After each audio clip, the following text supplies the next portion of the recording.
নমস্কাৰ প্ৰিয় দৰ্শক, মই জোনমণি দত্তই মাৰ্ঘেৰিটাৰ পৰা জোনমণি দত্তৰ পেজলৈ সকলোকে স্বাগতম জনাইছোঁ। মই নতুন ক্লিনিক এখন কালি অ'পেনিং কৰিলোঁ যোৱাকালি। এয়া চাওকচোন, মই কালি অ'পেনিং কৰিলোঁ আৰু কালিহে এক্সেছ বাৰ ছেশ্যন দি মই কালি ষ্টাৰ্ট কৰিলোঁ। এয়া চাওকচোন, খুব ধুনীয়া। এয়া আমাৰ দোকানৰ ওচৰৰ ভাইটি এটাৰ মিছেছ হয়। এয়া ভণ্টিজনী খুব মৰম লগা আৰু এই ভণ্টিজনী প্ৰেগনেণ্ট আছে। তেওঁ এইটো জুন মাহৰে ভাল হোৱা ডেট আছে। আপোনালোক সকলোৱে আশীৰ্বাদ কৰিব ভণ্টিজনী যাতে এই কেছটো খুব ধুনীয়া নৰ্মেলকৈ যাতে হৈ যায় আৰু তেওঁ সাহস পায় যাতে কেছটো তেওঁ নৰ্মেল কৰিবলৈ আপোনালোকে সকলোৱে আশীৰ্বাদ কৰিব। ৰাইজৰ আশীৰ্বাদ আৰু মৰমতে বহুত মানুহৰ উপকৃত হয়, গতিকে ময়ো আশীৰ্বাদ বিচাৰিছোঁ ভণ্টিজনীৰ কাৰণে আপোনালোকৰ পৰা।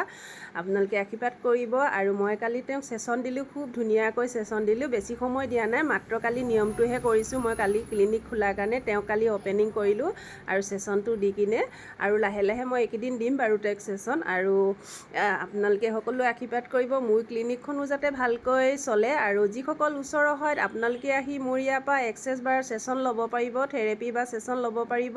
আৰু লগতে মই ফেচিলিটাৰো হয়, আপোনালোকে ক্লাছ লওঁ বুলি ভাবিলে মোৰ পৰা ক্লাছো ল'ব পাৰিব, ছেশ্যনো ল'ব পাৰিব। আপোনালোকে আশীৰ্বাদ কৰিব আৰু মোৰ ক্লিনিকখন খুব ধুনীয়াকৈ যাতে চলে আৰু মই যাতে যিবিলাক ক্লাইণ্ট দুখত থাকে বা তেওঁলোক কিবা প্ৰব্লেমত থাকে, মই সেই তেওঁলোকক মই ছেশ্যন দি কিনে তেওঁলোকক মই উপকৃত কৰিব পাৰোঁ। খুব ধুনীয়া ভাল ফিডবেক পাওঁ বুলি আশা কৰিছোঁ।